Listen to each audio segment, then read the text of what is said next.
So, just recently, in the past days to weeks, it has been found out that in the state of Florida and the state of Texas are arguably the two most diverse states in the nation, have undertaken a series of steps, a series of legislation, laws, actions against everything and anything that is not European American. Anything and everything that is black, African American, or Hispanic, or immigrant.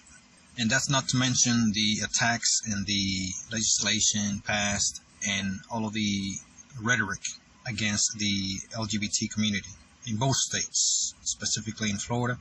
But both states have passed laws and they are taking aggressive action against African Americans and Hispanic, specifically Hispanic immigrants, migrants at the Mexican border especially. So to start in Florida, the Florida governor just recently approved, and he is in very vivid and loud support for the teaching in elementary school, high school of very controversial and outright incorrect teachings about slavery in an effort to downplay the crimes and the abuses, the discrimination, and the outright killing and genocide that went on during the years of slavery, which, by the way, it started even before the inception of the nation and through the early 1900s. Slavery only ended in its entirety in practice in the early 1940s. And there is a very good video that can give you a update on that or get you up to speed on that fact that slavery only ended in about 1941 or so. And the video I'm talking about is a YouTube video called Neo-Slavery from Knowing Better. The channel is called Knowing Better. And again, that video is called Neo-Slavery. And again, the Florida governor is a rabid anti-black, anti-African American. He has banned many aspects of African American history, and he is attempting to do even more damage when it comes to teaching of African American history in school. He's blaming it and using the cover of not wanting to hurt or not wanting to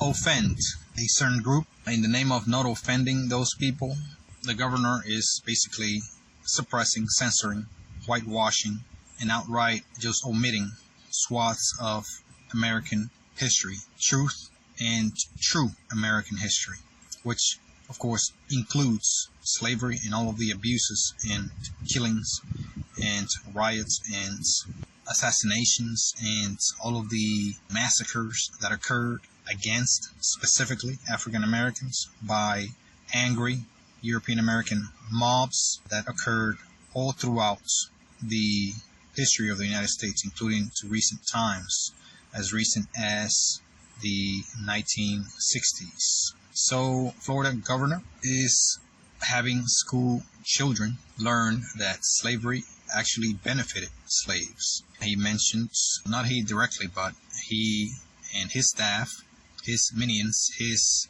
henchmen, basically collected a series of history passages, history snippets to be included in the history books, textbooks all throughout the public school system in Florida, which is in itself trash. I went through it myself, graduated high school, middle school and high school in Florida, and the education in Florida, even to this day, was and is utter and complete trash. It is a joke in the vast majority of schools. Of course, there are going to be exceptions, but the education system in Florida is just a basket case. It is just a failure, has been, and I believe wholeheartedly that it still is. So he wants to teach kids that slavery benefited slaves and that blacks, which were targeted in many, many occasions, including in riots, massacres, killings, acts of violence, and systemic acts of violence. He wants to point out that blacks also acted violence. They were violent themselves against blacks themselves. He wants that included only as a reminder or as a false equivalence that yes, the blacks also did violence, so what the European American descendants did is not so bad after all, since the African Americans also did the same. So basically he's trying to have a false equivalence that both groups were at fault at best. At worst, he wants to also blame the people and that were targeted, the victims. He wants to blame the victims and imply that they had it coming to them, that they somewhat deserved what they've got or what happened. And this is beyond disturbing. This is racism at its best. This is overt racism. So also, moving on to Texas, the governor of Texas, again waging a war on minorities there as well. And again, of course, minorities, which is almost about 50% of the population by now, not so much a minority, but he wants to do whatever he can possibly do to limit the growth of the Hispanic and minority, black and other race populations. If it's non-European descendant, he wants to wage war against it. It seems this is the governor of Texas. He deserves not to be even named. So the governor there approved and is doubling down on policies that deny water to be given to asylum seekers and migrants at and near the Mexican border. This is a tactic, this is an action, a method of cruelty to pretty much not only discourage migrants from getting away, many of them getting away from violence, getting away from murder, killing back where they come from, getting away from slaughter, from torture, from gang affiliation, getting away from the drug industry that has captured so many of the towns and cities south of the border. Those people, most of them, are getting away from that type of environment, which, by the way, was very much created in part and propped, still is propped in part by American imperialism, including American weapons, guns, and ammunition made here that floods into those countries and ends up in the hands of the gang members, criminals, cartel members, cartel leaders, and of course also, yes, the governments and police that so much abuse and are corrupt so much to the core that they are in fact considered gangs themselves. Another thing that the governor of Texas is doing actively right now as I speak is a policy of pushing asylum seekers and migrants that they find at the border or near the river that separates the United States and Mexico, Rio Grande or Rio Grande. These policies are basically telling officers from Texas mainly to push asylum seekers and migrants into the water when they are caught attempting to cross the river. This is beyond cruel. This is criminal. This is sadistic. This is racism at its best and basically inhumanity. This is something that these guards and patrol agents and police officers are being told to do. Some of them obviously are disagreeing with it because they leaked and reported this information just recently, and denying water in an area and at a time where the heat is just unbearable. The area we're talking about is largely desert area, and these migrants, many of them are so desperate that they undertake the passage, the journey from their country to America through the most desolate parts, the most dangerous and barren areas, just so they have a better chance of crossing. And these people are enforcing and basically pushing a policy to have these people killed. have these people die. Let them die. This is what that does. This is what that aims to do. To have those people die off and be killed and die in the heat. This is the main purpose, the primary and perhaps only purpose that these people want. They may say is to discourage, but again, this is not going to discourage people. People are usually hopeful that that type of stuff is not going to happen to them, and they know this. They got psychologists on their ranks. They got studies that back this up, and they know that this is really not a deterrent. It is just a sadistic action to, looks like, quench the demands, the bloodthirst of not only the governor himself, but his minions, supporters, his henchmen, his stooges. And this is happening not only to adults, they are doing this to kids. There are examples reported and perhaps recorded examples of agents having kids be thrown or pushed back into the water, the river, risking drowning. I believe there have been a few cases where this came close, where even children were badly injured and almost died. If not, there hasn't been cases already of deaths. I'm sure they have.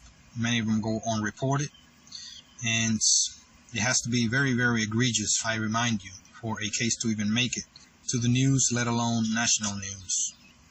And again, this is happening not only to adults. These people are so sick and so depraved and so cruel and so sadistic and criminal that they are doing this to small children, as small and young as 4 years old. Imagine pushing a child, whatever the origin, whatever the nationality, whatever the race, into a river, or denying that child water when that child is clearly asking for it and is clearly dehydrating to the point of almost literal death. This is what's going on, my friends. This is what these two sick and depraved governors are doing. And one of them, unfortunately, is running for even the presidency of the U.S. This is beyond disturbing.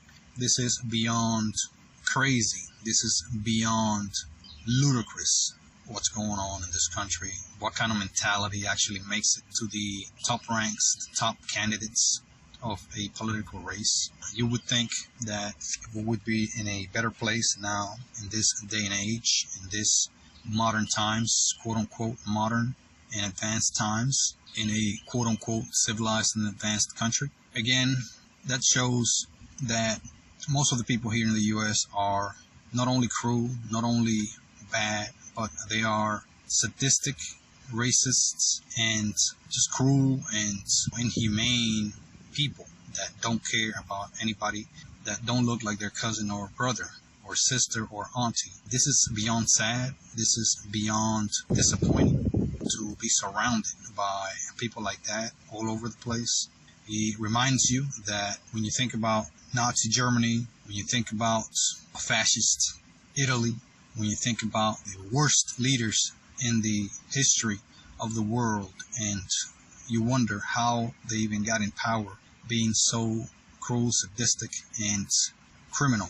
That is what we're living through right now, my friends. We are living through a time where the people, there is a very, very vast number of people, perhaps over 50%, over half of the entire nation population, is directly supporting people like the governor of Florida and the former president, which both are pushing for ideas, pushing for goals, pushing for promises that they are going to do their best to target and make a living hell for minorities, for immigrants, for people of color, for African Americans. It is overt, my friends. They are saying it. They are, barely covering it up, veiling it. It is so overt that the only thing they're missing up to this point is just outright saying it. And I believe if people like that gain enough steam and support, they will one day even admit to these things. And it happened in history. It may happen again. It will happen again if we remain on this course. I would like to hear what you think about these two governors, what they're pushing with the attack and literal war on African American history and the teaching of the truth in the state of Florida, and the war on immigrants, on asylum seekers, which I remind you is a legal course of action for people to apply for asylum and acceptance into the United States. Yet these people are trying to physically, forcibly prevent people from even applying, from even being able to speak and give their case. Again, this is a result of imperialism that we're living through, and it is something that we as a nation must address in a humane, peaceful, and compassionate fashion, and not the way that it's happening right now. And as a last point, these policies, these things that are going on in the border, some of them may be the responsibility of the current president, of the current administration in the national level, but most of it, I believe most of it, are remnants, the still in place laws of the last presidency, of the last administration, and of the very conservative and right-wing and racist leaders that are the federal positions over at the border and the states' positions over at the border, both in the states of where this is happening. First one in the list is the state of Texas. The state is just overflowing with racists and supremacists that are in positions of leadership and control and power within the ranks of Border Patrol and similar agencies. And this is also going on, and perhaps a bit lesser extent, in Arizona. Perhaps it may be very close in its severity. The state of California also shares a small frontier or border with Mexico. Thank you very much. I'd like to hear your comments. Please put them in the comments section, and have a great day.